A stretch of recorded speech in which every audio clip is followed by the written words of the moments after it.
വിശുദ്ധ മത്തായി എഴുതിയ സുവിശേഷം അധ്യായം 24 വാക്യങ്ങൾ 3 മുതൽ 14 വരെ.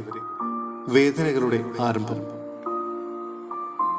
അവൻ ഒലിവുമലയിൽ ഇരിക്കുമ്പോൾ ശിഷ്യന്മാർ തനിച്ച് അവനെ സമീപിച്ചു പറഞ്ഞു, ഇതെല്ലാം എപ്പോൾ സംഭവിക്കുമെന്നും നിന്റെ ആഗമനത്തിന്റെയും യുഗാന്തത്തിന്റെയും അടയാളം എന്താണെന്നും ഞങ്ങൾക്ക് പറഞ്ഞു തരണമേ. യേശു പറഞ്ഞു, ആരും നിങ്ങളെ വഴിതെറ്റിക്കാതിരിക്കാൻ സൂക്ഷിച്ചുകൊള്ളുക. പലരും എൻ്റെ നാമത്തിൽ വന്ന ഞാൻ ക്രിസ്തുവാണ് എന്ന് പറയുകയും അനേകരെ വഴിതെറ്റിക്കുകയും ചെയ്യും. നിങ്ങൾ യുദ്ധങ്ങളെ പറ്റി കേൾക്കും, അവയെ പറ്റിയുള്ള കിംവദന്തികളും. എന്നാൽ നിങ്ങൾ അസ്വസ്ഥരാകരുത്, കാരണം ഇതെല്ലാം സംഭവിക്കേണ്ടതാണ്. എന്നാൽ ഇനിയും അവസാനമായിട്ടില്ല.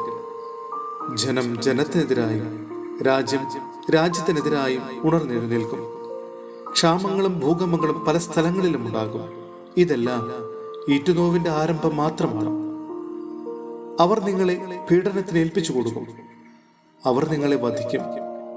എന്റെ നാമം നിമിത്തം സർവ്വജനങ്ങളും നിങ്ങളെ ദ്വേഷിക്കും. അനേകർ വിശ്വാസം ഉപേക്ഷിക്കുകയും പരസ്പരം ഒറ്റിക്കൊടുക്കുകയും ദ്വേഷിക്കുകയും ചെയ്യും. നിരവധി വ്യാജപ്രവാചകന്മാർ പ്രത്യക്ഷപ്പെട്ട് അനേകരെ വഴിതെറ്റിക്കും. അധർമ്മം വർദ്ധിക്കുന്നതിനാൽ പലരുടെയും സ്നേഹം തണുത്തുപോകും.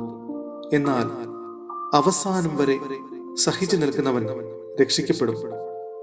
എല്ലാ ജനതകളുടെയും സാക്ഷ്യത്തിനായി രാജ്യത്തിന്റെ ഈ സുവിശേഷം ലോകമെങ്ങും പ്രസംഗിക്കപ്പെടും. അതിനുശേഷം അന്ത്യം ആഗതമാകും. സഹോദരരെ, ഹെബ്രായർക്കുള്ള ലേഖനം അധ്യായം 2 വാക്യങ്ങൾ 10 മുതൽ 18 വരെ. രക്ഷ ക്രിസ്തുവിലൂടെ. ആർക്കു വേണ്ടിയും ആരു മൂലവും എല്ലാം നിലനിൽക്കുന്നുവോ, ആര് അനേകം പുത്രന്മാരെ മഹത്വത്തിലേക്ക് നയിക്കുന്നുവോ, ആ രക്ഷയുടെ കർത്താവിനെ അവിടുന്ന് സഹനം വഴി പരിപൂർണനാക്കുക തികച്ചും ഉചിതമായിരുന്നു. വിശുദ്ധീകരിക്കുന്നവനും വിശുദ്ധീകരിക്കപ്പെടുന്നവരും ഉത്ഭവിക്കുന്നത് ഒരുവനിൽ നിന്ന് തന്നെ. അതിനാൽ അവരെ സഹോദരർ എന്ന് വിളിക്കാൻ അവൻ ലജ്ജിച്ചില്ല. അവൻ പറയുന്നു, അങ്ങേ നാമം എന്റെ സഹോദരരെ ഞാൻ അറിയിക്കും. സഭാമധ്യേ അങ്ങേക്ക് ഞാൻ സ്തുതിഗീതം ആലപിക്കും. വീണ്ടും ഞാൻ അവനിൽ വിശ്വാസം അർപ്പിക്കുമെന്നും ഇതാ ഞാനും എനിക്ക് ദൈവം നൽകിയ മക്കളുമെന്നും അവൻ പറയുന്നു.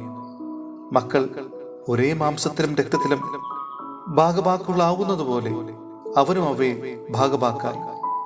അത് മരണത്തിന്മേൽ അധികാരമുള്ള പിശാചിനെ തന്റെ മരണത്താൽ നശിപ്പിച്ച് മരണഭയത്തോടെ ജീവിതകാലം മുഴുവൻ അടിമത്തത്തിൽ കഴിയുന്നവരെ രക്ഷിക്കുന്നതിന് വേണ്ടിയാണ്.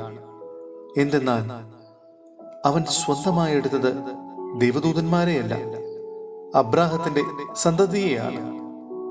ജനങ്ങളുടെ പാപങ്ങൾക്ക് പരിഹാരം ചെയ്യുന്നതിനു വേണ്ടി ദൈവീക കാര്യങ്ങളിൽ വിശ്വസ്തനും കരുണയുള്ളവനുമായ പ്രധാന പുരോഹിതനാകാൻ അവൻ എല്ലാ കാര്യങ്ങളിലും തന്റെ സഹോദരരോട് സദൃശനാകേണ്ടിയിരുന്നു.